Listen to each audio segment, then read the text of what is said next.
who doesn't go through Dharma Sankat? Now, why do Dharma Sankats exist in the first place? Right? For that, we have to understand Dharma.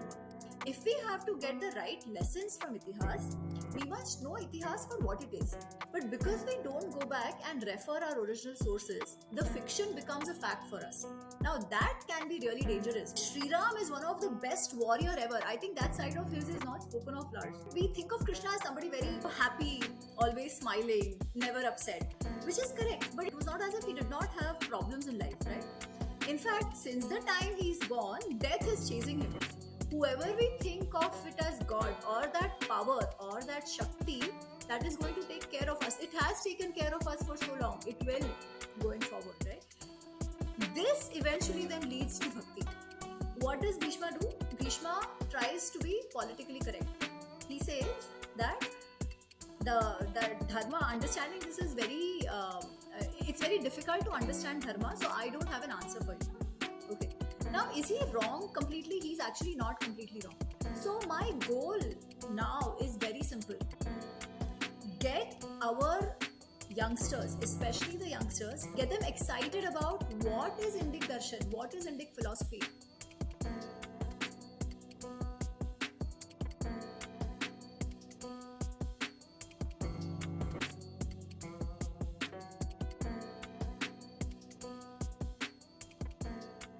Thank you so much for doing this, Amiji. Thank you, Keshav. Let's start out with our first part of the podcast with really understanding your journey. So, what got you into really diving into the Mahabharata and Ramayana? Where did it all start from you? If you had to go back into the first seed that was planted, that really got you diving into these epics. Or maybe you can say the seed was planted when I was younger, and Mahabharata and Ramayana were played on Doordarshan television. That's the only thing we had at that time.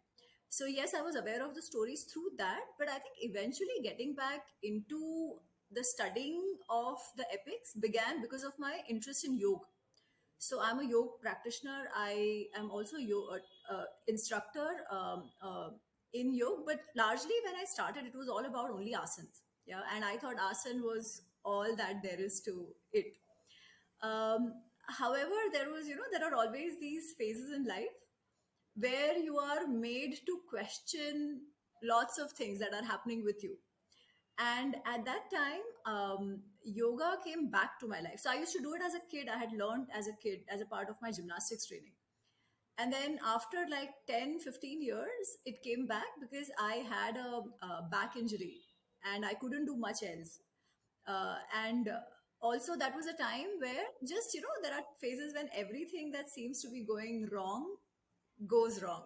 Okay. Now, at that point, Okay. it felt like it was going wrong. Now, looking back, it feels like, okay, maybe this is how the path was supposed to be. But anyway, so I got back into yoga, and interestingly, I saw that although everything around me, the people around me, the surrounding, the atmosphere, all of it was same. Nothing had changed on that front at all. However, my responses to the similar situations had changed. Yeah, I was a lot more happy. I was a lot more content. I was, it was almost as if I was finding my oomph back, which I had lost in that 1 year for whatever reasons. All the things that I told you, that phase in life. And that got me thinking. I'm like, what is it? Yeah, it is, of course, the only change in life was getting back into yoga. And along with just asana, I was doing a little bit of pranayam as well. So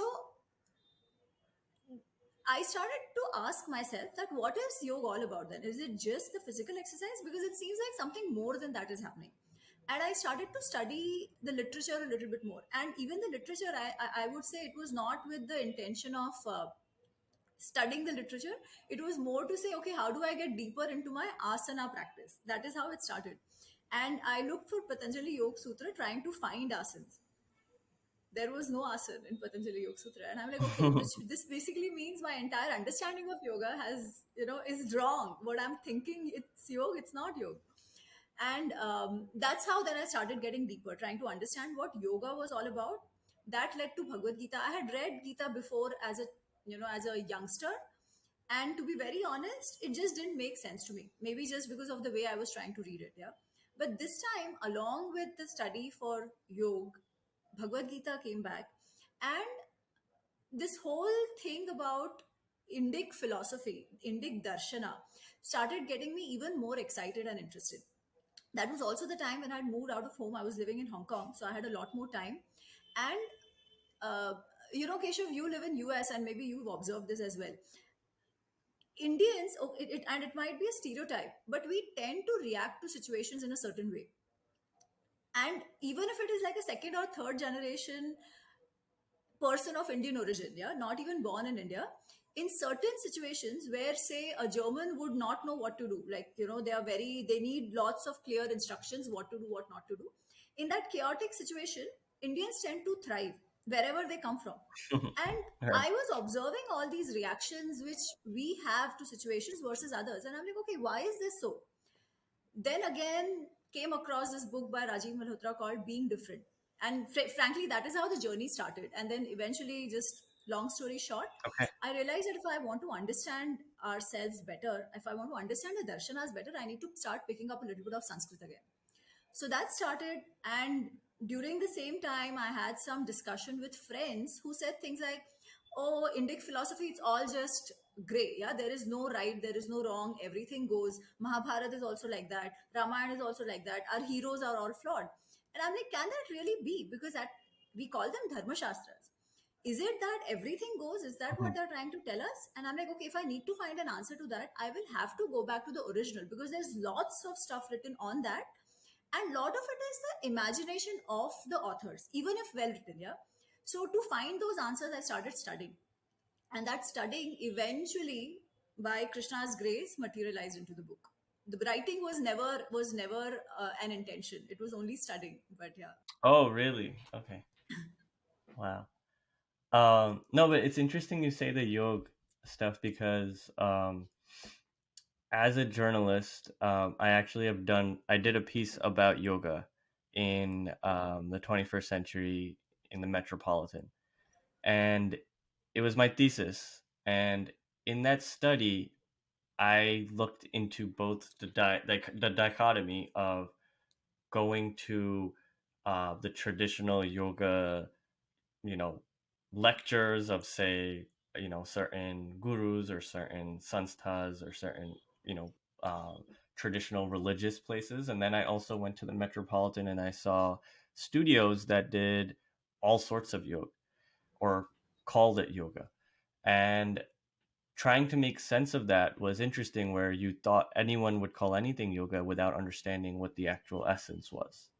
And then when you dive deeper into scripts like Patanjali's Yoga Sutras, you realize, oh, that's not even what it was. But it makes me think about, you also coming back to, the texts like the Gita, like the Mahabharata. Let's start with that. Did your perspective on that change as well from the first time you might have been exposed to it? Was it as a child or as a teenager? And then when you approached the Gita, how did it change? What was the difference that you noticed?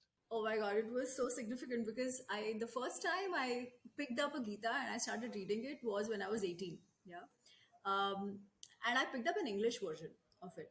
And Keshav, trust me, that is also the age when we are asking lots of questions. It's cool to not believe and all of that, right? I Yeah. was in the Yeah. same state of mind. And I'm like, okay, what is this Godhead, Godhead? What Godhead, Godhead? It's nothing like that. We have to own our life. And I'm like, okay, this is not making sense. Jane do. So I just kept it. Yeah. So then, after a few years, my mom said that, why do you want to read in English? Yeah. English, sometimes it doesn't convey the essence of a text as it should. So then she got me Gita Press's Gujarati version. Yeah, I didn't know Sanskrit a lot at that time. So she got me a Gujarati version and I read it. And this time, okay, it started making some sense. But you know what happens, as also Krishna says, and it comes in yoga as well, that some of these things either come to you directly because you have past janma sanskar. So some people are born and they'll just get it. And there are others like us for whom life takes such turns where then things start making sense, right? Because you've not been through certain experiences in life. So connecting becomes very difficult. So eventually, when I came back to Gita, now all that Arjun was going through, yeah, all that Krishna is trying to tell him, and tell him in different ways, yeah, building up to that argument. This time I was like, okay, this is what I actually needed to listen at that point. And from then it has happened that whenever I have a question, I just open Gita and somehow the answer just pops up. Yeah. Mm, So how to relate it back to, actually I wouldn't say how to, I think I'm just able to relate to Gita a lot more. I just feel that it speaks to me now, which initially, as I said, I couldn't even make sense of what was going on. Even the whole concept of bhakti, right? I used to be very skeptical. I'm like, what bhakti? Why right. should I just believe because somebody's telling me to believe? And then when you read the Gita, you realize it's really not that. Yeah, nobody's telling you to believe it, because believe it just for the heck of believing it. He actually builds up the arguments, and even in the end, even after like 700 shlokas, Krishna says, Yatha echyasi tatha kuru. I've told you all that. Now do what you must, because eventually the karma is going to be yours and the karma phala will also be yours. Yeah. You may or may not have control over what the eventual outcome is, but you will have to bear the fruits of whatever your karma is. Hence, Krishna is only a sarthi, he's only a guide. We have to do what we must do. So we cannot run away from actions. And that is the whole thing, right? Arjun is trying to run away. He doesn't want to act. And Krishna is like, no, no, that option exists, but that is never going to be the optimal option for you to take. Right. I guess going off that, then, when it comes to um, reading the Gita, I wasn't initially going to ask you about the Gita, but I think it's a great topic to talk about. Um, you sometimes look at the journey of Arjun, and I sometimes like see it, at least when I first saw it, in a more like you were saying, in a college youth mindset, and you're suddenly looking at it in a very existential way. And I was thinking of it a lot more like Hamlet, right? Where Hamlet and Arjun's situation are quite similar. Where Hamlet, if you're familiar with the Shakespearean story, he he's faced with the problem of what to do in his life, and he doesn't know what his duty is, and he asks that famous quote, you know, to be or not to be, that is a question. Hmm. And during that time, if only he had a Krishna or a Sarthi like Krishna to guide him, maybe that Shakespeare story would have been different. That Shakespeare play would have been different. But it makes me think that, that dilemma of Arjun's dilemma in the Gita, that kind of initiates it, is kind of the reason why the Gita is relevant.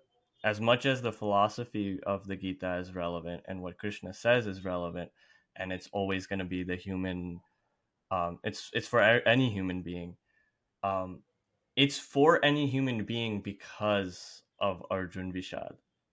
Do you agree with that? Do you think that's something that you came across as well? Absolutely. Absolutely. When we say Arjun Vishad, right? So, really, what is Arjun going through? Or even as you mentioned, Hamlet, right? What is that question? In simple terms, we would call it an ethical dilemma or a dharma sankat, basically, right? Who doesn't go through dharma sankat? Now, why do dharma sankats exist in the first place? Right? For that, we have to understand dharma. Now, without going into the details of dharma per se, it's basically that we are parts of various organizations, we are parts of various systems. And when I say system, it also means our family system. It also means the relationships that we are part of, right? Now, for the sustenance of all of those units that we are a part of, we need to fulfill our kartavya, our responsibilities, and that institution in turn will give us some benefits, and that mutual dependence will keep that institution going, right? Now, Right. when we as a human being are a part of various institutions, there are going to be conflicts, right? One is the conflicts of prioritizing which responsibility takes precedence. Like, for example, for Arjun at that point, right? The question is, should the priority for maintaining my family take precedence, or should my Kshatriya dharma of ensuring justice prevails? Should that take precedence? That is the question he's faced with. Now, there is also another angle to it, that am I making this decision from the point of what I must do or what I want to do? So, for example, if you see Duryodhan, right, he should also have been Mm-hmm. faced with this this dilemma, but he's not, because he's very clear in his head that all said and done, what matters is only my ahankar and my ego, right? So he's always coming only from that point of view, that what do I want? I want to be the sole hire to this whole kingdom. Doesn't matter whether it's right or wrong. I don't want to live with the Pandavas, so I will do whatever I want, right? So he is always putting himself before every other institution, and that is never going to be a sustainable thing. So, as so coming back to your question, that is it for every person? It is for every single person, because we are all a part of this samaj, this society. We are all a part of various institutions. Family versus office, right? Again, much smaller dilemma given compared to Arjun's, but a dilemma nevertheless, right? That how do I decide if my parent is not well, but I know that if I don't go to office, the office will lose out on, say, a multi-million project. What am I supposed to do? How do I prioritize? So, on even on a smaller front, these kinds of situations do arise. Of course, this is a very simplistic example, and hence Gita eventually is relevant to all of us, because we all go through these kinds of dharma sankatas all the time in life. Right. Um, I think the relevance of it also kind of, begs the question about your perspective on the lens that we should wear when when we read, say, especially the Ramayana and Mahabharata, when we're reading those major epics that kind of are the tenets of Indian, or not the tenets, but they are the major texts that are popularized throughout India. Whether you've read them or you've heard them, everyone knows them. And they kind of form the value system and the morals and the ethics that people live by, knowingly or unknowingly. Now, when you're reading them, right, and what you would suggest even someone else to read or understand, say the Mahabharata and Ramayana, would you say they read them in like a spiritual lens of looking at it as a more existential way of like bettering themselves? Should they read it in the religious sense of this is a Hindu text, this is Hinduism? Should they be reading it in a more psychological sense, understanding their mind, understanding human nature? Should they be understanding it in a social sense, how to interact with other people? Which lens do you think is optimal when you're reading or you're understanding these texts? So Keshav, I actually don't see any dichotomy in any of these lenses, because Okay. when you start reading the text, you realize that this all sort of comes together, and that has been the beauty of Sanatan Dharma. Any text you pick up, yeah, we are not reductionists in the sense that, oh, Adi Bhautik is different from Adhyatmik. Like even in Gita, he'll say at every level you have to live your life, right? Mhm. But the question is still very important, because people tend to take only any one of these lens and look at it only from that very narrow perspective. And I think in that the whole lesson or the purpose of the text is lost, right? Now, we call Mahabharat and Ramayana, especially these two, as our itihas. And itihas in in the Indic view is not just documenting history.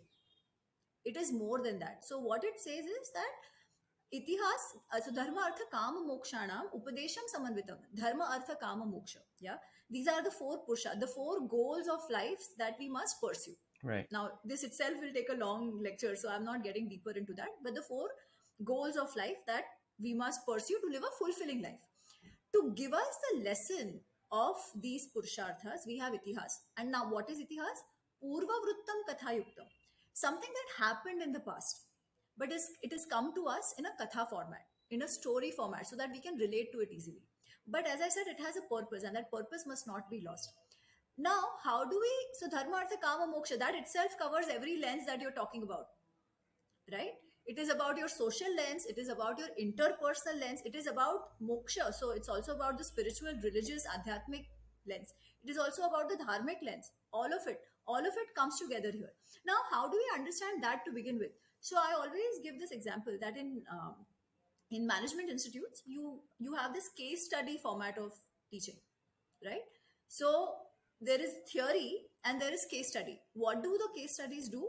They make the theory come live for us, to help us understand, okay, a certain problem was dealt in a certain way, and this was the outcome of it, right? Right. And then, of course, we can judge it, we may not judge it, that's one thing, but this is how it happened. So we saw a theory in action in the case study. Itihas is actually just that. We have lots of shastras which will talk about do this, do that. This is jnana, this is wisdom, right? This is karma phala, all of that we know, the siddhantas, the principles. But how do we make sense of it? How do I say that, okay, how do I live it in my life? That is where itihas comes, where we see how did our ancestors live it in their lives, right? And what was the outcome of it. Mm-hmm. Now, the other issue which I sometimes see with people when we read the itihas is that we become instantly judgmental. We take one incident and we become judgmental. Mm-hmm. Sahi galat, is this right or is it wrong? Oh, no, no, no, he shouldn't have done this. Oh, no, no, no, he shouldn't have done that. I'm not saying we shouldn't ask questions. I'm not saying we shouldn't have judgments. I think that is just natural. However, if we want to understand Itihas for what it is, so rather than taking any of those lens, I would say take the lens of inquiry and ask questions that why is a certain person behaving in a certain way, right? And see if there is consistency in that character. If you feel that there is one incident where the person has not behaved in the way you would have thought, it might be because you didn't understand rather than judging the person, right? Then the questions to ask is, okay, what were the options available at that point in time, right? If another option was chosen, what could have been the possible outcome? How could the story have changed, right? Also, what it took for the person to actually take that decision. So Right. these are the questions. If we ask these questions when we read the itihas, it will also be a lot more fulfilling for us. And the whole purpose of itihas giving us the lessons for life will will be fulfilled better. Yeah, that is how I look at it. Now, in that, the other point to mention, and actually that is what sort of triggered this whole writing as well, was that if we have to get the right lessons from itihas, we must know itihas for what it is. Over time, because our itihas is so old, there have been so many retellings, and especially now in the last 100 years, even more, people have put in their views, people have created characters, they have built woven imaginary stories around it, fiction stories around it. Creativity wise, fine, but because we don't go back and refer our original sources, the fiction becomes a fact for us, and that fiction is then what we start trying to learn from, right? Now that can be really dangerous, because then the lessons we end up taking, for example, Karna is the best example of that. Yeah, we end up taking is that, oh, victimhood is fine. If something wrong, if some imagined oppression has happened to you, you can be a victim and do whatever you want. Now, actually, in the text, the character of Karna is very different from what he is usually understood. And then, when we understand Karna for what he is in the text, we see why things have happened to him the way they have happened to him. So, the karma siddhanta, that what you do, as you sow, you shall reap, right? That karma siddhanta, you see it throughout the text, invariably, for every character. We may have our favorites or not favorites, that's a different thing. But how does the karma siddhanta work? Dharma work, that becomes very clear when you read Itihas for what it is, from the most original, or what we can claim as the most original, authentic version we have. I guess Ram and Krishna specifically, that comes to mind, especially when you read the Ramayana, you read the Mahabharata, you read through even the Bhagavad, and um, understand the perspectives, the lives, the hurdles that both of them face. What would you? I know this is a very loaded question. I'm sure there's a lot of ways to answer this, but what would you say is the main difference or the differences between Lord Ram and Lord Krishna when it comes to their journey? I think the main difference is about the story itself. Yeah, in Ramayan, Sri Ram is the key character. Things are happening to him, and he's taking decisions. Yeah, in Mahabharat, Sri Krishna is a margadarshak. He's a guide. He is somebody who's very who's core to the story, but he is not the one in the happenings per se, right? It is Arjun, it's the Pandavas and Kauravas. That's the key focus of the story. And because of that, some of their own reactions to situations are different.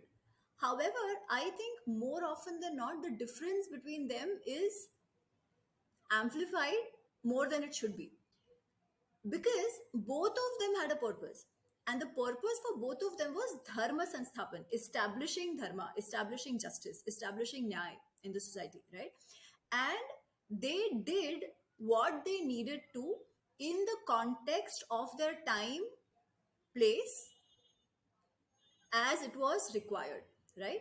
So, in both their minds, one thing was the eventual goal of establishing dharma. And dharma, basically, for dharma is not religion, dharma is not just justice, dharma is a lot deeper than that. Dharma, we say dharayati iti dharma. Dharma is the one that sustains what? The society that we are a part of, right? Or the institutions, as I was saying in the beginning as well. That is dharma. So to ensure that right precedences are set so that dharma sustains, so that the samaj sustains, that was the focus of both of them.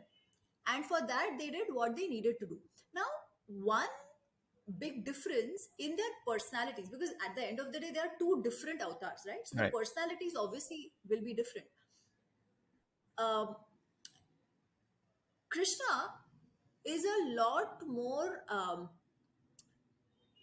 how do I say this? In fact, let me put it the other way. Sri Ram is a lot more effusive in his expressions. Yeah. Mm-hmm. When Sitaji is kidnapped, the, the the pain that he goes through, and the pain that he expresses, it is not just that he's going through, he's expressing that, yeah, throughout. Even in the 13 years before the kidnapping happens, when they are together in Chitrakoot, he's also very romantic. He will communicate his feelings, yeah. Krishna, on the other hand, is also, he has all these feelings, of course, yeah. He goes through, for Krishna, all his life, if you think of it, we think of Krishna as somebody very, happy, always smiling, never upset, which is correct. But it is not as if life wasn't unfair, or unfair is the wrong term, but it was not as if he did not have problems in life, right? Right. In fact, since the time he's born, death is chasing him throughout. After that, eventually he comes to Mathura, back to his parents, and Jarasan keeps attacking, keeps attacking, keeps attacking. He has to leave everything and go, right? Of course, he could have fought, but then eventually you take a call and decide which are the battles you want to fight, right? He thought it was not worth it. So even at the cost of being called Ranchod, somebody who ran away from the battlefield, he said, doesn't matter, I will go and set up Dwarka so that we can all live better and with and with a lot more peace, right? Even after that, in the end, he sees the vinash of his entire clan, people who were with him in Dwarka, right? And still, Krishna is not disturbed, at least overtly, even Andar se. So when he talks to Arjun about Yogastha Buddhi, he's actually even living it in every sense of the term. That is why we call him Yogeshwar Krishna, right? Right. Now, does that mean Sri Ram was not Yogastha? No, he was Yogastha in his own way. But he was also a lot more, as I said, effusive, a lot more expressive about his emotions. Mm.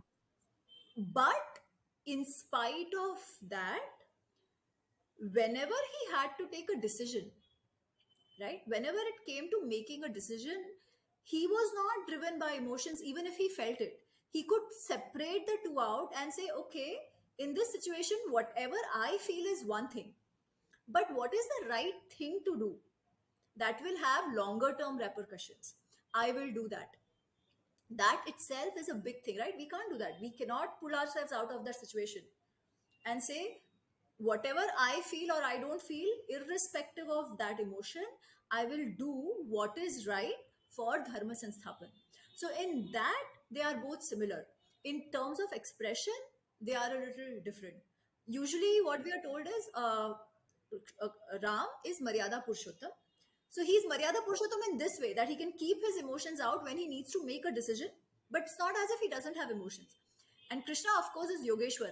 But it is not to say that, the general understanding is that Sri Ram only focused on the means. He did not care about the goal. So as long as the means were fine, he didn't care about the goal. For Krishna, they'll say, only goal matters, he will not care about the means. Yeah, I think this is absolutely not true, and I'll put my foot down and say that is a wrong understanding of both the characters. Because as I said, the eventual goal was dharma sansthapan, and they did what they needed to establish that goal of dharma sansthapan. Right. So, in when it comes to, I guess comparing them again a little, um, it's interesting to see how like you have so many different uh devotional practices towards Krishna. Not to say there aren't towards Ram, but you see a significantly larger pool when it comes to Sri Krishna, right? There are whole, you know, sanstha's based on him. You have schools of thought that are solely based on him as the supreme being. Um, you don't see that much when it comes to Lord Ram. Why do you think that is? I think a lot of it has to do with Bhagavad, because Bhagavad has all these stories about Sri Krishna, right? Since his childhood days. And you don't find that about Sri Ram. Not any Puran that talks specifically about his childhood days or, life beyond what we see in Ramayana. But you see that a lot in Bhagavad, where this Mm, entire story of Krishna, and also, Krishna says something in Gita. So he talks about detachment, vairagya. Yeah, he talks about vairagya, and but what he says is this vairagya actually broadens your perspective. It doesn't make it narrow. So when it broadens your perspective, the love that you feel is not one person centric. It is for everybody, right? So when you reach that stage of yogastha, you are so full of love that that your presence conveys that love. And I believe that the Bhagavad Puran actually gives icons or gives stories to that love that Krishna is talking about. And that is why everyone, like even today, when we meditate on individual ishtas or gods, right? When we think about Krishna, instant feeling is love. right. Instant feeling is like, oh, he's with me. He will never leave me, right? Wherever I might be in any problem, I might just jump and he will save me. That confidence comes because of just the personality of Krishna that comes out, of course, in Bhagavad Gita, but even more in the Bhagavad Puran Kathas, where Right. you see the Ras Leela. So Ras Leela is not like he's going and playing around and dancing with them, but the whole fact is that every gopi thinks of him as her own, right? It's almost the love that she feels, and this love is he was a kid, right? This is very pure love. There is no expectation.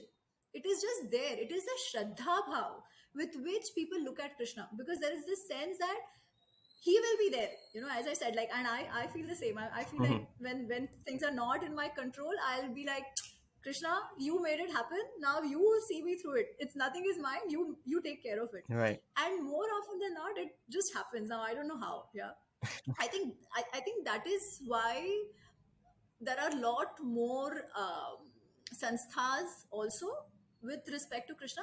And even in that, right, there are some which will look at only the bar swarup. Right. Especially in Gujaratis, we have this only the bar swarup. There are others who will look at the whole thing. Then there are others who will only look at the Mahabharat Krishna, the Yogeshwar Krishna Mm, that we talk of. So there are a lot more aspects to his personalities as well, which individually different people can connect through. Again, he says that in Gita, right? Like even within bhaktas, even people who believe, there are different levels.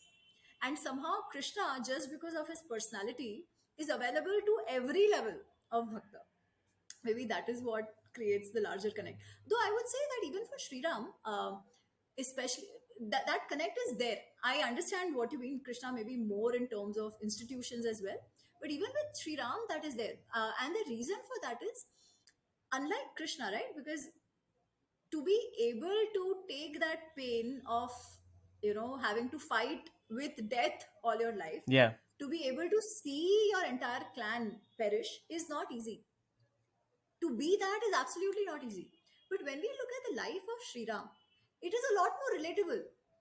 You and I feel a part of that life, right? When he expresses his pain, when he expresses his sorrow, it is like us, like how we would have done, right? So in that way, the connect is even more, and that is why the stories of Sri Ram move people to tears.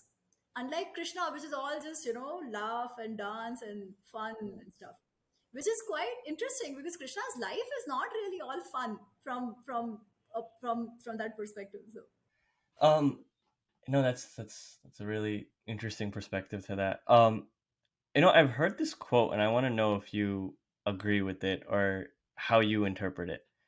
Um, some people like have said that in order to understand Ram and Krishna, you, in your application of your own life, you listen to Krishna, but be like Ram. Listen to Krishna, but be like Ram. Do you see that applying in your life, or do you disagree, or how do you reinterpret that? So I think, Keshav, this comes from the very understanding that we discussed before, right? People say for Krishna, only the goal matters, but Ram is Maryada Purushottam. So for him, as long as the means are also not right, he will not do anything, right? So from that perspective, it is usually said, listen to Krishna, follow Ram, because then you are not going to go too much astray in your thinking. From that perspective, I think it makes sense. However, um, or rather, let me put it this way. So one is that perspective that okay, you won't go astray. They say Ramji is lot more Maryada Purushottam, but let me say that is really not the case. He is quite a status man when he needs to be. He killed Vali from behind because that was required at that time, right? So the means was not right, so to say. Of, do I believe he did the right thing? Absolutely, right? But it was not exactly how people think of it as Maryada Purushottam. Even when it came to like taking Vibhishan on their side, right? We usually say that is because he was Sharnagat Vatsal, that he will take whoever comes to his refuge. But as soon as Vibhishan comes, the immediate next question he asks, or rather says, is that you remember, you come on our side, but remember, I am going to destroy your entire clan. Yeah. So he's also seeing how Vibhishan is going to react. He's not just, "Arey, sab chalta hai, aa gaye to aa gaye." No, no, he's not that. He is an extremely sharp person who also understands diplomacy extremely well. Yeah. So yes, one should be like Ram for sure. But is Ram very different from Krishna in that sense? No. The difference, though, which we all have to be careful of, is this: when Sri Ram or Sri Krishna seem to break rules, so to say, does it give us the right to break rules? Now, that is the difference, right? And there, I would say one has to have the Vivek Buddhi to know when is the right time to actually break a rule or break a tradition versus not, right? Now, for everybody, that is not easy. Like, people cannot justify actions, cannot do what, say, Krishna did and say, Arey, nahi, nahi, Krishna ne kaha tha. Nahi, nahi. There is a deeper meaning to why Krishna or why even Sri Ram did what they did. Once we achieve that level of objectivity or yogastha buddhi, then we can be like them. That said, we still have to use their principles, their stories in our life to be our moral compass, to guide us in the path that, and to basically guide us in our life. Right. No, that makes sense.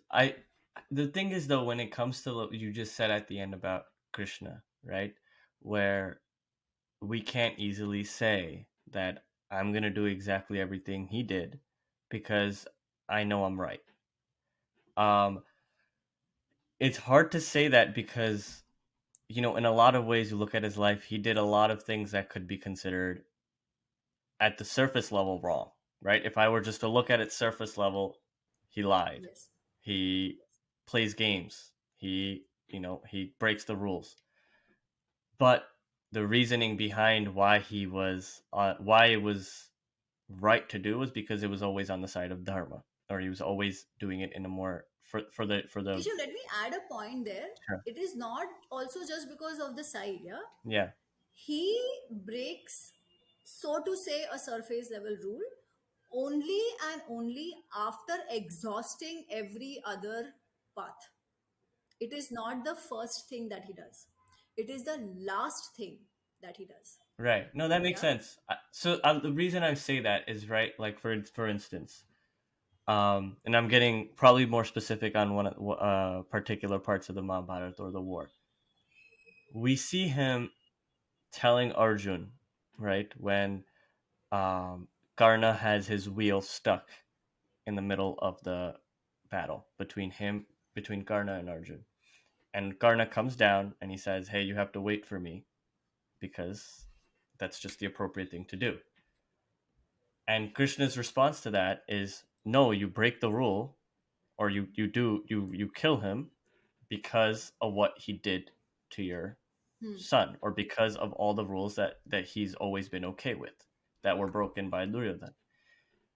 And as a common man reinterpreting that today, and if I were to say that I'm going to be like Krishna, and therefore, if someone does something bad to me, I'm going to do something bad in return. The Right. tit for tat mentality that could be easily interpreted in Krishna, but which is not the right way to interpret it, is one thing. Yeah.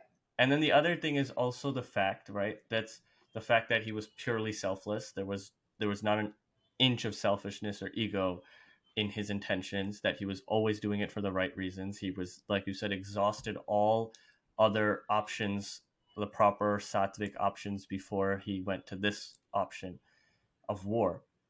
But at the same time, a devotee will say he's God, right? And therefore, there's no way you're going to be like him. He does not have any maryada. He is, like you said, the one who can go beyond all other forms and shapes. So my question is, does that make more sense, or do you think there is an option for man to become like Krishna still? Thank you, Keshav, for asking this question, because sometimes we we this whole breaking of the rule thing, right? We make a big deal out of it, which actually is not even that way in Mahabharata. Okay, so the whole episode of Karna's wheel sticking in the on the ground. Mm-hmm. So one is that, is it only that people who are in a rath can fight? Largely that is a thing. But there have been so many occasions within the fight, even on the day when Jayadratha was killed, where Arjun is waiting on the ground, people have attacked him, and he's fighting because it's the bow and arrow thing, right? He's fighting from the ground. Okay.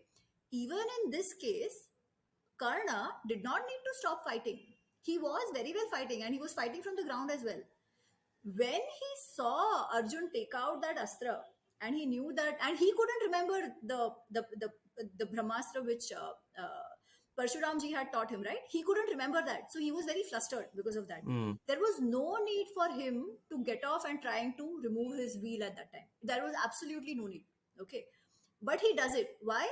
Just because he now knows he's running out of options. Mm. So if you read that entire sequence properly in Mahabharata, you will see that it is not that suddenly Krishna said, now break the rule and kill him. No, no, it's not that. Yeah. It almost looks as if Karna is trying to find excuses to run away, to not fight at that time. Yeah. And Krishna says, no, this doesn't happen. Yeah. This shouldn't happen. You will get what you want. And at that time, as you rightly said, Karna reminds him. Karna says, "No, no, but my wheel has stuck in. So now you wait till I pull it out." Although he didn't need to do that. And then Krishna says, "What?" And he Karna is talking about the rules of the game. What is the right thing to do? What is dharma? And Krishna tells him, "Who are you to talk about dharma? A person who has never done dharma in his life, right?" It is to that Krishna responds when Karna tries to teach them the rules of the game and tries to tell them to be dharmic, and you're like, boss, you have no right to tell us that. If you knew, you would have lived it in your life. Now what you've not lived in your life, you are telling us to follow. That is too much, right? That is too much. So please now bear with the consequences. That is how it really happens. So it is not as if he's like, oh, Karna is looking away and kill him. No, no, it is happening right in front of Karna. And then when Krishna says all this, Karna again becomes Sajja, and he also takes his bow and arrow out. Yeah. But by that time, Arjun has killed him. Kill them. I see. So that's one. The other thing which you mentioned about devotee, I think that is important. Can we all become Krishna or Ram or Sri Ram? I think if we can achieve that yogastha buddhi, we can. But achieving that yogastha buddhi in itself is not, it's not even possible. Like, people take multiple janmas too. get there, right? What is Yogastha Buddhi? At the end of the day, Yogastha Buddhi is that complete objectivity, that strong intuition which will always guide you towards the right thing. Achieving that itself is extremely difficult. So when people say that Krishna is God and he can do whatever, we cannot be like him, I agree with that in some measure.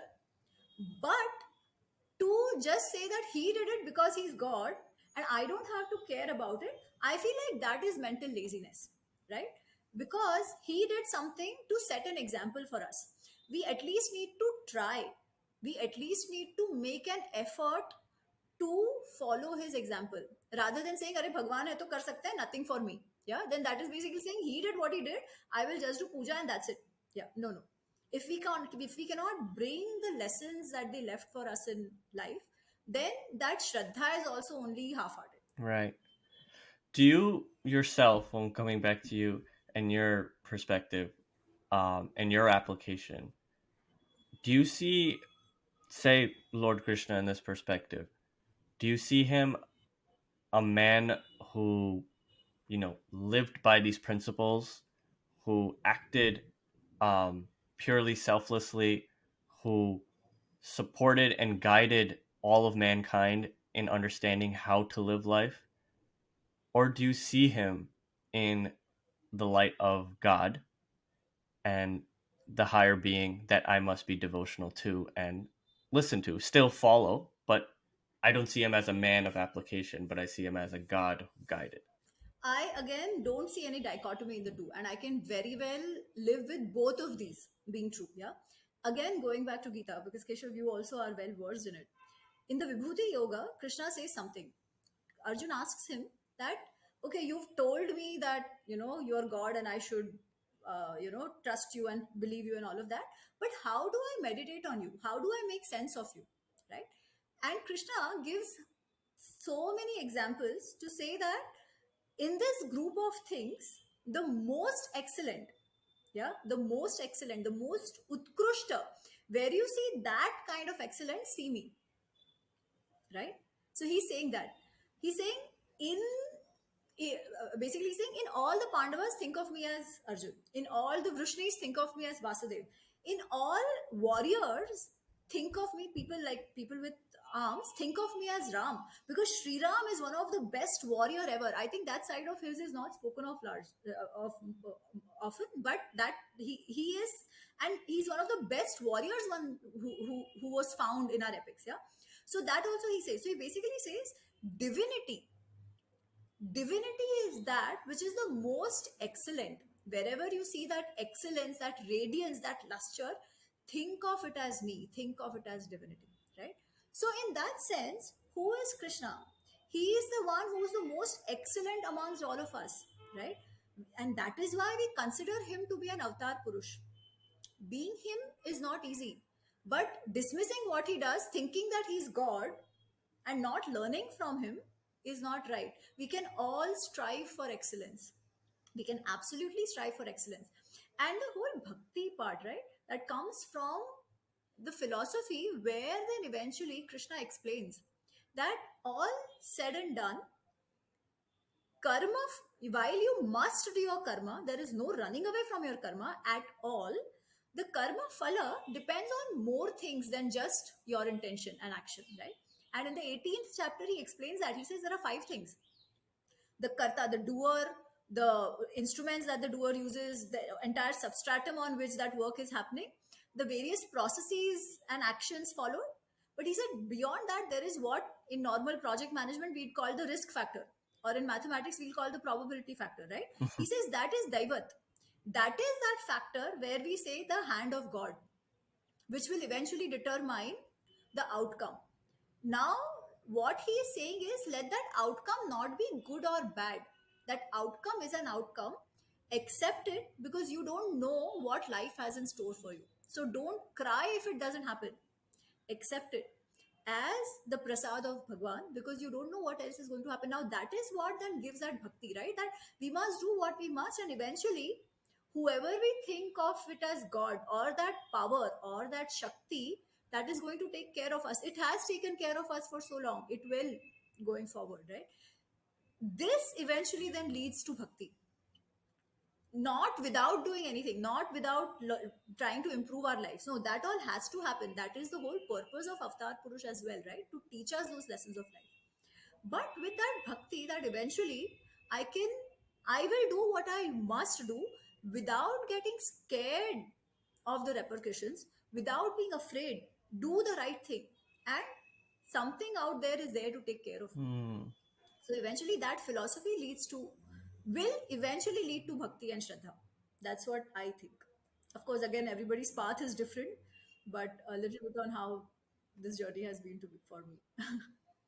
Um, I guess, and moving aside from the gods, and towards the rishis in this, in the Ramayana specifically, one of the stories that kind of, even in your book as well as within Ramayana, and I guess before Ramayana, that catches my eye is the journey and the kind of initial hate then love relationship between Vishwamitra and Vashisht.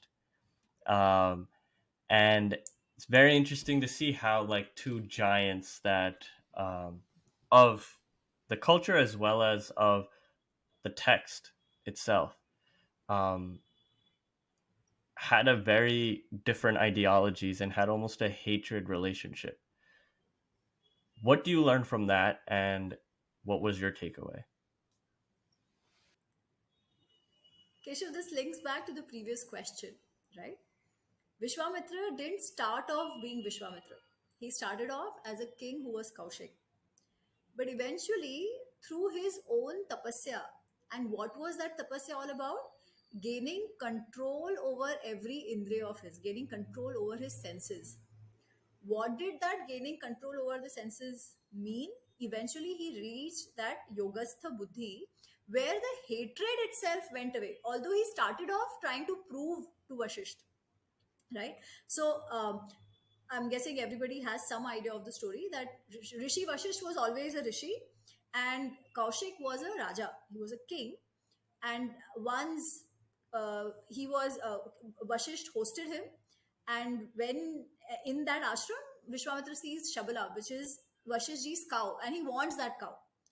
Vashishji refuses, and he becomes very angry that, "Arey, how is that? How can a rishi, how can a sadhu, a priest who just lives in an ashram, how can he say no to a king? I am the greatest king alive today. So how does he say no?" So he tries to destroy Vashishji's ashram. Doesn't happen. All his kids get killed. He comes back with even more weapons. Still, he's not able to defeat Rishi Vashisht. And then he says, "What is it that Rishi Vashisht has that I don't? I want to gain that." And he starts doing tapasya for it. And eventually, that tapasya leads him to the level of Rishi Vashisht, where the hatred which he has begun with has now gone away. He has achieved control over every sense of his, right? And every, like what we say, Kam, Krodha, Lobha, Moha, Mad, Matsarya, all the greed, ego, lust, anger, all of that he has now finally controlled. That control is eventually what makes him the Rishi. So, what is Rishi? Rishis are those who have managed complete Indriya Nigraha, control over the senses. If it is possible for Vishwamitra, it is possible for all of us. That sankalpa is required. And that to me is the beauty of that story, right?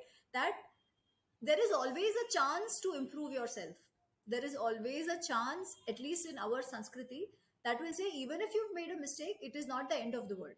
You can always improve. And when you do, the society will revere you and accept you for what you have achieved. And the best achievement is nothing more than achieving complete Indriya Nigraha and control over your mind, body, and ego. Right. No, and just for context as well, Vishwamitra, like you said, ends up becoming the teacher of Lord Ram and his brother Lakshman, and Vashisht, I guess you could call like the head He's a guru or the family. of Yes, yes, he's a of Rajguru. Ayodhya. Yeah, the Rajguru of Ayodhya. Yes. Yeah, so it's yeah, definitely a cool story on how that comes together, as well as like you No, said, the lesson of in fact, yeah, when Vishwamitraji eventually, when Brahmaji comes to Vishwamitraji and says that, okay, now you have become equal to Vashishta, you are now a Brahma Rishi. At that point, Vishwamitra says, No, let Rishi Vashisht think that I have become a Brahma Rishi. If he thinks, then it's all fine. But the revenge he wants to take, he doesn't want to take anymore. Yeah. So even he is like eventually bowing down in front of Rishi Vashishtha, Right. and both of them have that mutual respect and admiration for each other. Nice. So, Um, so now kind of the last few questions are going to be more towards application and hmm, relevance to, I would say, modern youth today. So to start that kind of, one question that really comes to mind is, there are things within Ramayana and Mahabharata in general that we see that are sometimes difficult to understand or grasp, right? And though they're sometimes not, they're kind of side points or they're details. They are not the main essence of it. They're still hard to hmm, grasp for a modern audience. For instance, personally making sense of the concept of devs and them just, or, um, gods, which aren't the uppercase god, but the lowercase gods that are, um, I guess you could say, in similar to Greek and Roman mythology characters, um, yeah. but they are usually intermingling with human beings. They are, in the sense, right? We say the Pandavas are children of different gods, like Indra and Arjun. Um, so something like that. Certain social contexts of, say, Draupadi coming and being born out of fire, from a yagna. So those things that don't make sense, how does one make sense of them today? Okay. So the concept of devas, right? I would say we've been, for the lack of better word in English, a pagan civilization. We've been worshippers of nature, right? Like ancient Greeks, ancient Romans, and all of that. Now, when we even say devtas or deities, to so to say, the smaller case gods, right? Who are these? They all have a certain function which is related to nature. You have Surya Dev, you have Varun Dev, you have Vayu Dev. Yeah, all of these. Even Indra Dev is eventually about rain and thunder, and the one who we call him Raja, but he also has a specific prakritic function, so to say. Being the worshippers of nature, we looked at all of this and we realized this is so much bigger than human beings, and that our very sustenance depends on a proper functioning of all these aspects of nature, right? How can they not be something that we worship and we Right. look up to? How can they not be something that we also work towards? So if you see all the concept of havan, the yagna that we do, right, we will say this is to uh, this is to propitiate the different deities. Largely that's how it started. Vedas also is largely about these deities, even more than Brahma, Vishnu, Mahesh. They become bigger later on, but largely it is for this, right? Right. So they were aspects of prakriti which we defied, and for very right reason. Even today, if it doesn't rain, we'll all, the samaj and society, nothing will stay, right? Civilization. So that is what we made as deities, and then there were stories about it. There are also cosmological phenomena. Sometimes these stories are are observations of our ancestors, which then get, you know which become very metaphoric. So there is this person, you must have heard about him, Raj Vedam. Raj Vedamji actually tries to make sense of some of these stories. For example, Moon, Som, and Rohini.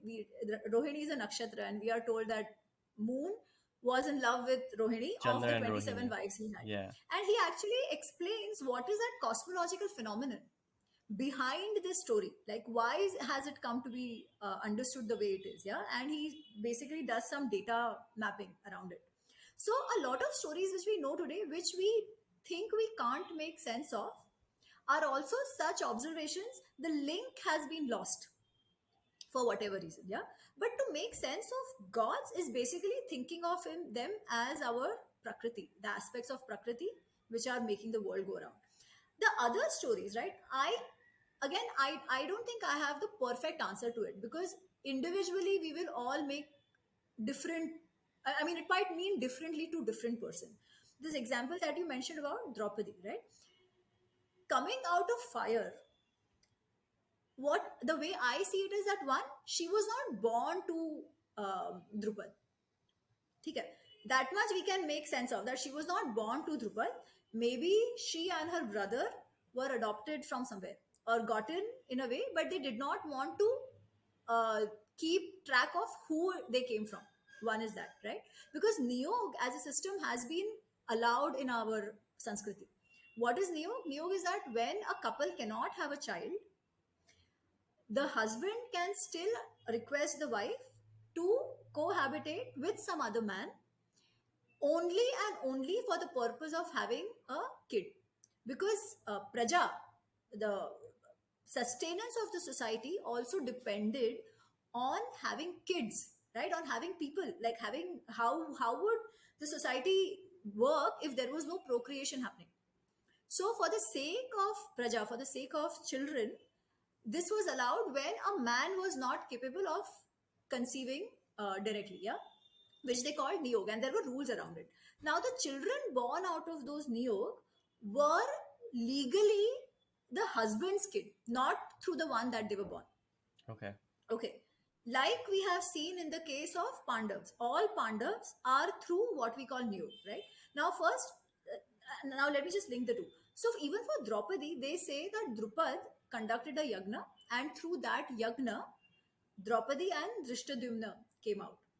How do I make sense of it? I basically think that they must have been adopted from somebody, from some family, and they were both out of Agni, in the sense their tej, their radiance, their luster was such, their personalities were such that they were like Agni, right? Agni, one has an aspect of, people link it to Krodh, but I don't think that's the case. It is the Tejasvita, the radiance, the luster, yeah, the how do I say that, dominance in that personality, that the fire, we see the fire which, which cleanses, which you look to, which you look at and you basically just bow to. That is the kind of radiance, and you see that in Draupadi's personality throughout. Again, typical understanding is that she would get angry at the drop of a hat. She would say whatever comes to her mind, like andhe ka putra andha, blind man's son is blind. No, she doesn't ever say that. Her personality will not allow her to say that. She is that amazing a woman in Mahabharata, yeah, extremely strong, extremely tejasvi, for the lack of a better word in English. So that is how I make sense of she coming out of the yagna, right? So they must have conducted a yagna and adopted the two children. As far as it comes to being Ansha of Indra or Vayudev, like as the Pandavas were, again, I feel in the Mahabharata, right? In the Mahabharata, they have not minced words to say that this was out of a proper intercourse. They call the word Sambhog. Okay, so it's not as if somebody appeared and, gave a present and the son came in the hands. No, it was not like that. It was how a child is born through the proper process, yeah, through the proper procreation process, which basically means that three different people with different kinds of qualities were called, and through them Kunti got the three sons, or basically she conceived the three sons. The the characteristics of those people could have been like how we have characterized Indra, right? Tejasvi, who has all the royal qualities, who can be a king, very objective, very brave. So that was Indra Ansha. Somebody who's extremely strong, which has the Vayu Ansha. Somebody who was very clear in his head what is right, what is wrong, very, aligned in dharma. So there could have been people, men of those caliber, who were invited for the niyog. And because, as I said, niyog, it doesn't matter whose seed it was, it is only the actual husband who basically legally has claim over the children. It doesn't matter who they was. So they probably have just taken their names off, because it doesn't matter. Just the qualities have been sort of preserved in the form of the deity names given to them. Again, this is how I make sense of it. This is how I think would have been. And when you read the entire text, it sort of also, that because it's a recurring theme, and you sort of feel like, हाँ ऐसा ही होगा. though they're part of different yugs, right? Different eras completely with different qualities, right? They say that there are so many different qualities related to our Kali Yuga versus the yugs that they came from or they were part of. You do see, sometimes certain things that are so much the same, right? So similar. And I look at just the Mahabharata and the fact of dharma being so unclear amongst the people that were there, right? Um, the grayness of characters, as much as Bhishma is the most, constitutional, abiding by your principle man you could probably ever come across. The most powerful, Arjun being such a great archer, Yudhishthir being such a dharmaraj. Um, they too had their own pitfalls. They too had their own flaws. Um, you see that in terms of the lack of respect for a woman and the fact that in the middle of a whole assembly or king's courtroom, the queen is being disrobed. Um, so, like those sort of things where we see today with things of sexism, we see people's lack of clarity in terms of what direction is dharma today, what direction is righteousness and correctness today, being politically correct versus being actually correct. um, those sort of issues, selling out, right? Selling your craft or your art for something that could be more financially viable, say a Dronacharya who sort of, as much as, with all due respect, was also ended up having to be a servant of the crown. We see similar themes even today. How do you relate the lessons from that into modern application? I think I We had definitely see the lost you. similar problems here and there, but how do Keshav, you sorry, I had lost you. reapply? Oh, can you hear me? After Dronacharya, I lost you. Oh, um, so I was saying you could see similar problems from that time and this time. How do you reapply the solutions to today's context? The The solutions reason of that time. we, Yeah. yeah, so I think the reason we still read Mahabharat and relate to it, and we still read Ramayana and relate to it, is because the more things change, the more they stay the same. Yeah. So some of these things actually don't change, and people behave the way they do because it comes out of the human psychology. It comes out of the makeup that we have, right? The whole sattva, rajas, tamas gunas that we have, the kam, krodha, lobha, moha, mad, matsarya, all the impulses that we have. Now, these impulses by themselves are not wrong. They are our survival evolutionary instincts, all of these. Yeah, they were important to us to survive in a in a threat scenario, when as the evolution was happening. And when it becomes ati, when it becomes more than it should, it starts showing in the ways it shouldn't in the society, right? And hence I think people across have been very very similar. The situations have changed, the technologies have changed, hence to what extent they could go to harm the others possibly has changed. Now we have more avenues. That is what Kali Yuga is all about, right? So then what is the lessons for us? Again, that is what is the relevance of Ramayana and Mahabharata, right? Let's take the example of Bhishma. You mentioned the word politically correct. Bhishma, even that whole disrobing incident, if we see, Draupadi asks him that, am I one or am I not one? You tell me that. Am I one or am I not one? Okay. What does Bhishma do? Bhishma tries to be politically correct. He says that the dharma, understanding this is very it's very difficult to understand dharma, so I don't have an answer for you. Okay. Now, is he wrong completely? He's actually not completely wrong. He's technically correct. He's politically also correct. Yeah. One, because if he says that yes, you are one, what would be the position of Draupadi? Right? It would completely and completely like take all her dignity away. So he couldn't say that. Second, if he says that you are not one, okay, what would it make of the institution of marriage per se? Acha, now also let us remember, it was not she who was staked. All the brothers were staked.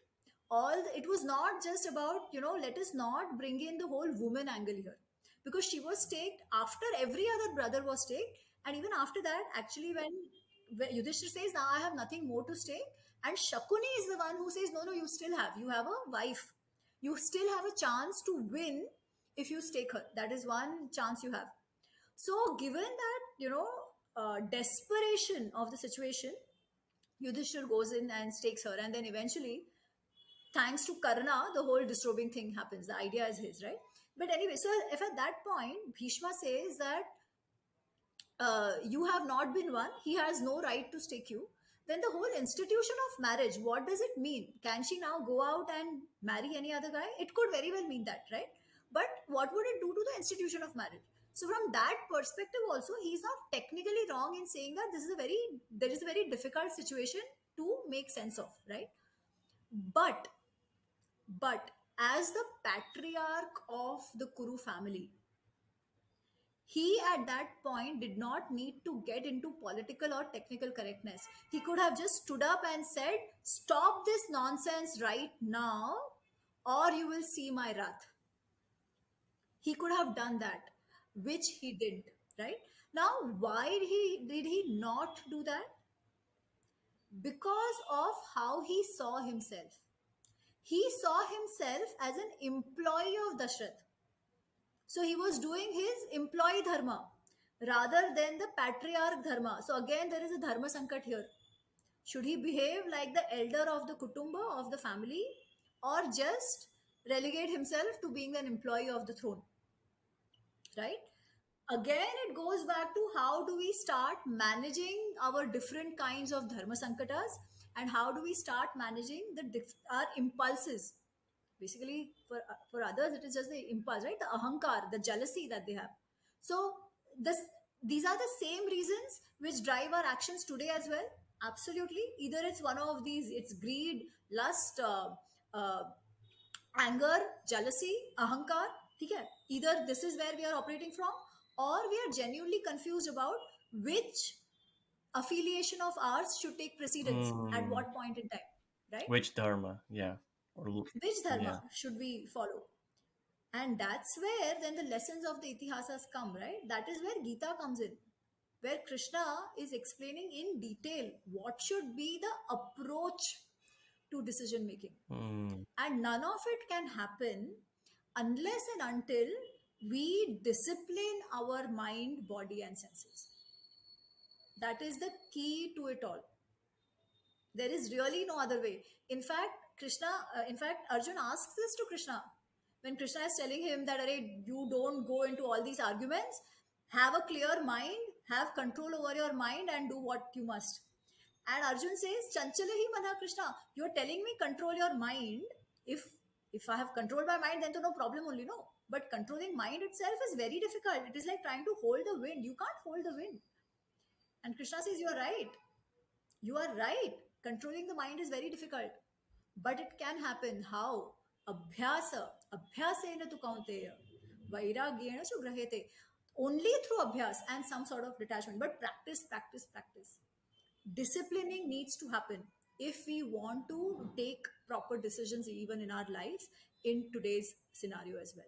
So the lessons remain the same, we remain the same, the impulses remain the same, and our mode of operation also remains the same across you guys, human beings at the end of the day.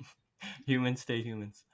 Um, going to you and your goal here with writing these two books and seeing your future work that comes about.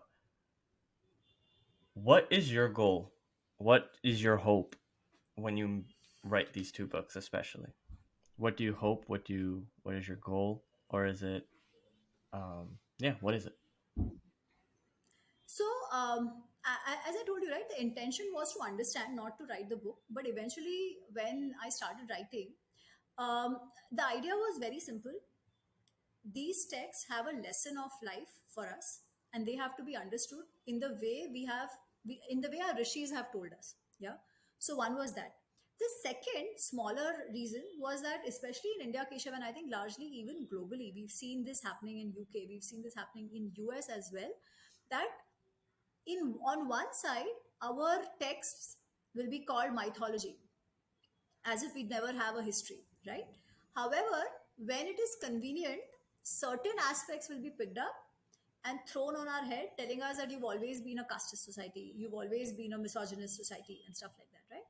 And these are all twisted, tweaked versions of the story they want to tell us. Why is this happening? Because we don't read our own itihas, and that is why we lose control over our narrative, our social narrative as well, as a community, as a society, right? So the other was that to at least start getting people interested in saying that whatever has been told to you, don't just believe it, because our texts are different, they are saying something else. At least let's go back and try to read them. So my goal now is very simple: get our youngsters, especially the youngsters, get them excited about what is Indic darshan, what is Indic philosophy. Because I believe, and I'm sure you do, because that is why you have this entire podcast, right? We have so much to offer to the world, yes, but even for our own lives, in our darshans, in our philosophies, that can help the world become a better place, and that can help us live more fulfilling lives. There's so much in there, and we will have to mine it, we will have to take ownership of it, and not let others tell us what it has, because everybody else will come with an agenda. So as long as that happens, and as long as youngsters start getting interested, start wanting to learn Sanskrit, start wanting to see what our legacy, what our heritage has, I think, I feel like I might have, I'll feel very grateful. And eventually, in terms of larger goal, as I said, I fully, truly, deeply believe in Krishna.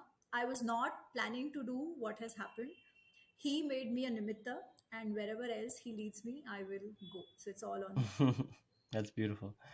Um, then this leads me to my final question, and the question that we essentially only want to ask. It's only really one question that we want to ask, but we kind of have to go through all this to get to that. And that is, what is your philosophy of now? When we say philosophy of now, we mean what is your life philosophy? But when I say now, I mean in the present moment. So, what I mean by that is, when we say we're meditating or we're doing dhyan, we want to stay present. We want to stay present. Don't think about the past. Don't worry about the future. What are you meditating on? So, that moment that you're meditating, that moment you're meditating on your life, and you're thinking about your life mantra, your philosophy, what is it that you're meditating on? What is your philosophy on So I meditate and I ask for just this one thing, Kishore. I say, whatever comes my way, let me have the Shakti and the courage to accept it, to own it, and do whatever I can to make that path, that work better. That is my very simple philosophy. To put it more simply, I genuinely have come to a point where I think flowing with the flow is the best strategy. Because many a times, again, very specific to me, right? We are all different, our personalities are different. Things have come to me which I had never expected or dreamt of. So if I was very rigid in saying, I want only this, I want only that, I don't know what I would have lost out on, right? It might have been good, but it might not have been this. So rather than trying to own or trying to, take control over my life, I'm basically saying, let me have the courage to face what comes my way and make the best of it. The parishram cannot go away, whatever it is, right? It is not to say that don't work hard or anything. I think that is just a part of life. We have to do wherever we are. But just that acceptance of life is important, and somewhere that is what I'm striving for. that's amazing. That's beautiful. Um, with that, I feel like I could ask you 200 other questions about 200 different topics, and we could go on and on. But we're going to end this conversation here. Thank you so much for this wonderful episode. Learned so much about both Mahabharata, Ramayana, gods, devs, our rishis, Indian culture, and how Indian culture, at the end of the day, and we try to strive to make that especially a part of these conversations, is not to make it so heavily religious. While religion is important, not so heavily religious that it closes doors for people who may not find this approachable, or just hearing that word may turn them off. And when we look at it in a more philosophical way or spiritual way and applicable way, I think someone like you is perfect for that. So thank you so much again, um, and taking out your morning for us. um, with that, um, yeah, I hope you had a great time as well. I did. I did. I would just like to make a caveat. A lot of what I said is my mantavya, my point of views. So people can very well disagree, and it's perfectly okay. Yeah. So just based on whatever I understand with my tuchha buddhi at this point in time. That's it. Thank you so much, Keshav, for having Thank you me. so much. Loved chatting with you. Thank you so much. Yeah.